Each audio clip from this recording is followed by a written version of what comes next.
Comment éviter les annulations massives de rendez-vous? C'est la grève, c'est la crise, bref, il y a un ensemble de phénomènes qui fait que tes clients pensent qu'ils doivent annuler leur rendez-vous, par exemple parce que ton entreprise est temporairement fermée. Seulement, le problème, c'est que ton chiffre d'affaires dépend essentiellement de ces rendez-vous, d'où l'importance de limiter un maximum leur annulation. Et même si tu n'as pas le choix, que tu dois annuler ces rendez-vous parce que tu ne peux pas les honorer, il y a des réflexes, exactement, j'ai nommé 7 réflexes à faire et à mettre en œuvre immédiatement pour limiter la casse dans ton chiffre d'affaires et ne pas perdre tes clients. Voilà le sujet du jour de cette émission Business Temple. Bienvenue dans cette série web Crise, éviter la faillite. Ton entreprise est en danger, tu veux éviter le dépôt de bilan. Quelle que soit l'origine de tes difficultés, de ton business, tu veux à tout prix sauver ta boîte, que tu sois un entrepreneur indépendant ou une PME de 10 salariés.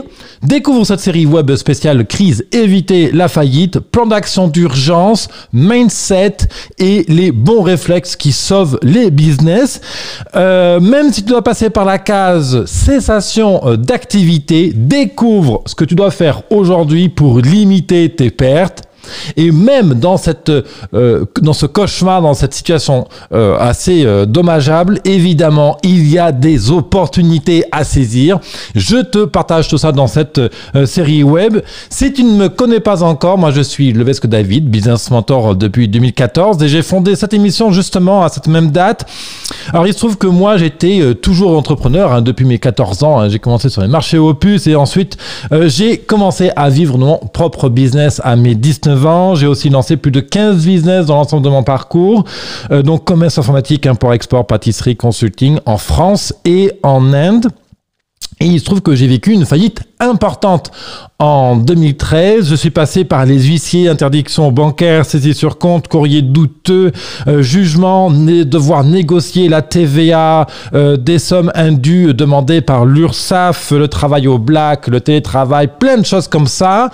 Et donc aujourd'hui, dans cette série web Crise, éviter la faillite, je te partage mon expérience directe et celle que j'ai acquise auprès des plus de 4000 heures de conseils que j'ai pu faire.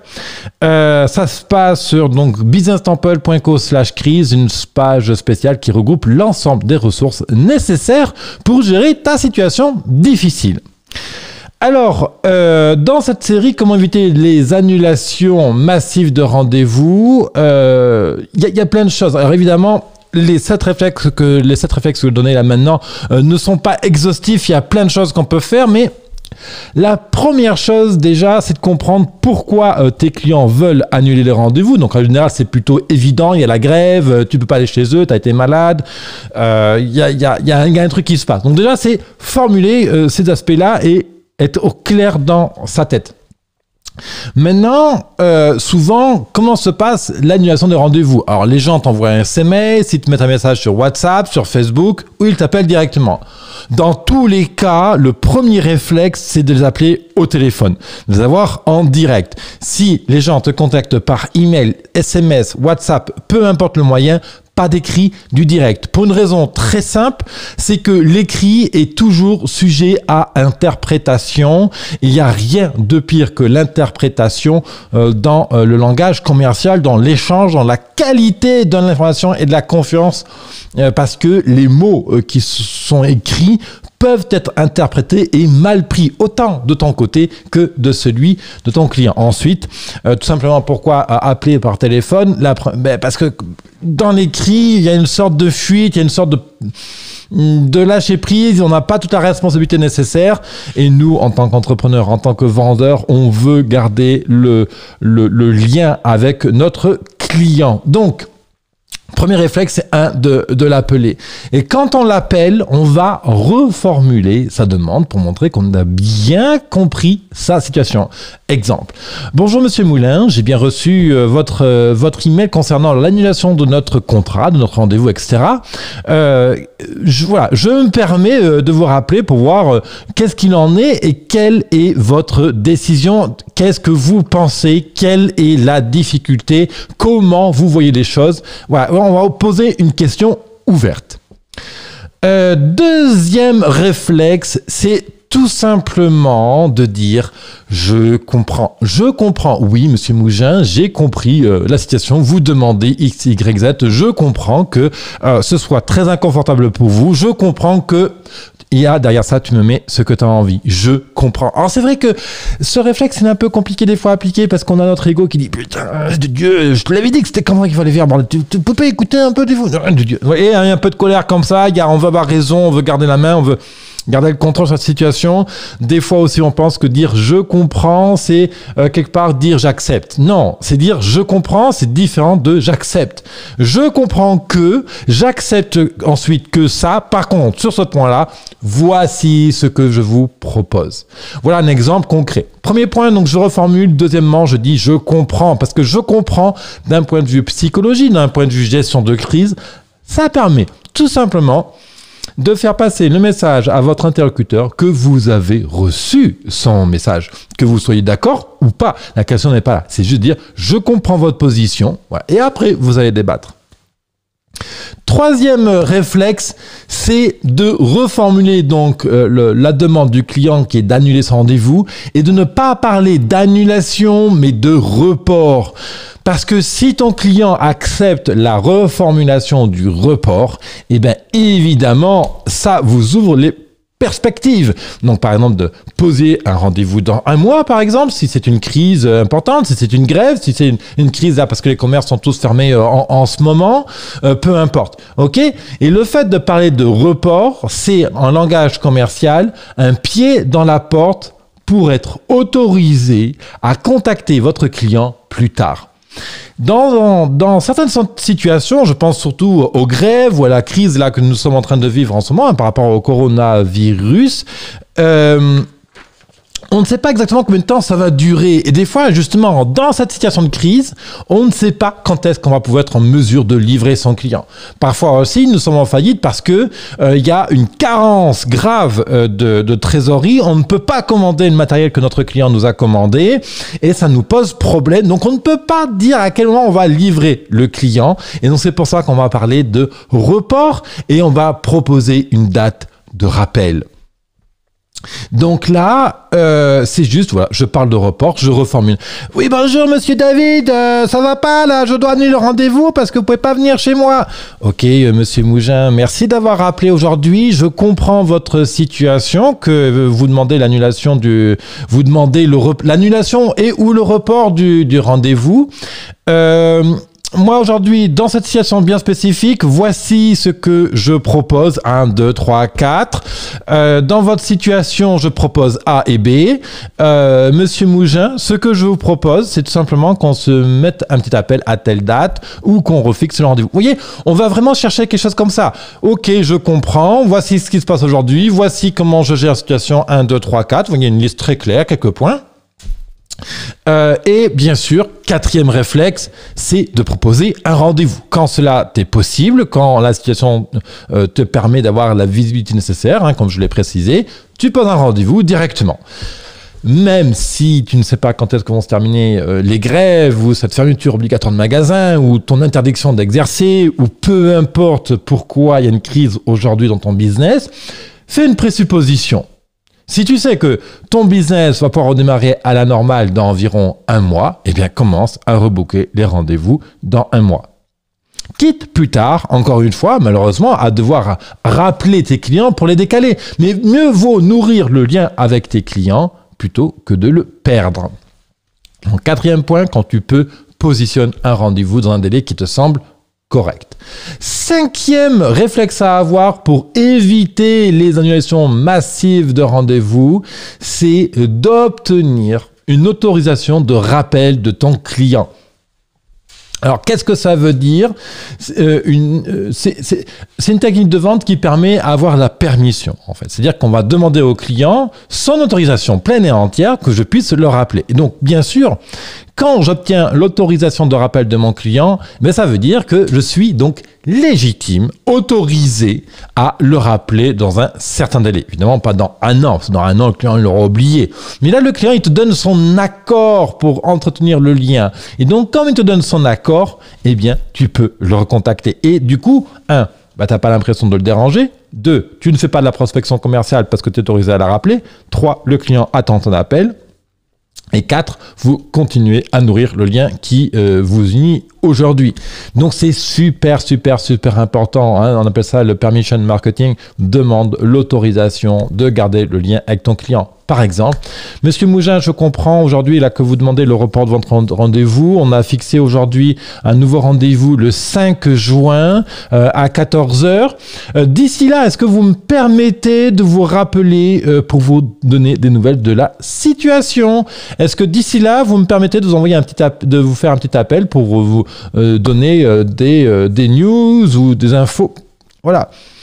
Bien sûr, qu'est-ce qui se passe? Quand on est sympa avec le client, quand on a dit qu'on comprenait, quand on lui donnait de la flexibilité, qu'est-ce qu'il va vous dire le client? Bah évidemment, il va te dire oui, il va dire mais bien sûr, monsieur David, vous pouvez me rappeler. Et voilà. Et là, tu as créé la première base avec ces 5 points-là, tu as créé la première base déjà pour éviter ton effusion de rendez-vous qui alimente ton chiffre d'affaires. Je vais te donner maintenant 2 points encore pour éviter l'annulation et sauver ton business. Juste avant, sache qu'il y a une page sur businesstemple.co/crise, tu as le lien dans la description en dessous. Une page qui regroupe toutes les ressources nécessaires justement pour t'aider à gérer au mieux cette crise et à sauver ton business. 6e point qu'on va voir aujourd'hui, c'est proposer, en attendant le prochain rendez-vous avec ton client, quelque chose qui a de la valeur. Alors, en gros, si tu es déjà dans le business en ligne, si tu as déjà un site web, si tu as déjà des solutions, des produits que tu peux proposer en ligne, on va lui proposer ça. Mais après, évidemment, c'est au cas par cas, c'est industrie par industrie, il faut être malin, c'est toi qui connais tes clients, écoute un peu ce que tu dis dans l'intuition. Je m'explique, hein, t'inquiète pas, reste bien en ligne. Qu'est-ce qui se passe? Le client, là, il avait voulu prendre, il avait rendez-vous. Par exemple, si tu es ostéo, il a mal au dos, il est coincé, il est coincé toute la journée, il ne peut pas avancer. Au contraire, imaginons ton client est un agriculteur, tu dois livrer, je sais pas moi, du matériel pour ses champs. Tu es vendeur de lampes, et tu dois livrer des lampes au château machin à côté, c'est ton client. Bref, mais tu ne peux pas, et là, tu annules le rendez-vous. Le client, il n'est pas content. Il est frustré. Soit il te prend pour responsable, soit il comprend qu'il y a des faits extérieurs, des facteurs extérieurs, donc il ne t'en tient pas responsable, mais son émotion, sa frustration reste toujours la même, il n'est pas content. Même si tu l'as rassuré avec les 5 points que je viens de te donner, il reste pas content. Donc nous, on va être malin, on a l'autorisation de le rappeler, mais on va aussi nourrir ce lien de cœur à cœur, en lui offrant quelque chose qui a de la valeur à son égard. Moi, par exemple, j'ai des produits en ligne, j'ai des ateliers d'accompagnement en ligne, mais par exemple, je pourrais lui donner un accès temporaire ou permanent, pourquoi pas, à un certain nombre de choses qui lui soient utiles maintenant. Je peux lui proposer l'accès à une ressource spécifique. Si tu as du matos, alors je ne parle pas de proposer une remise. La remise, c'est vraiment au cas par cas et c'est bien spécifique.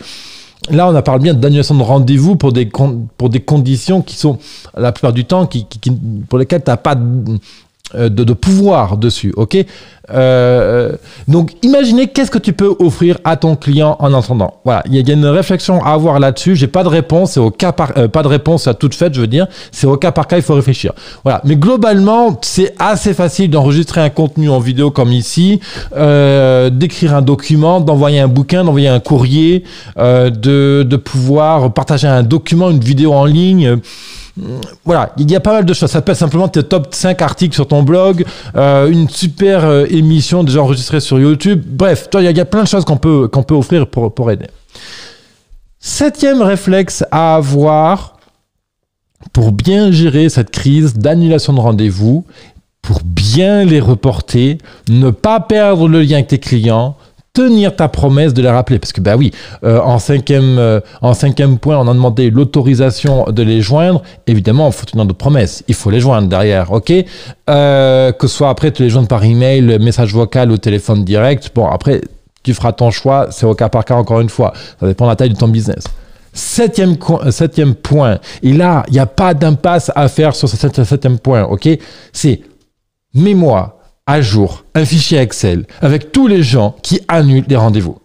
Une liste précise, exacte, prénom, nom, email, téléphone, date du rendez-vous annulé, proposition faite. Donc, qu'est-ce que tu lui as dit au mec Anna en face au téléphone? Tu lui as dit que tu le rappelais, tu as dit que tu avais repositionné un rendez-vous, tu lui as dit quoi? Et le noter en quelques mots et d'avoir un fichier Excel de la relation avec tes clients pour cette crise spécifique. C'est super important parce que derrière ça, qu'est-ce qu'on peut faire? On peut faire des mails spécifiques à tous les gens qui ont annulé un rendez-vous.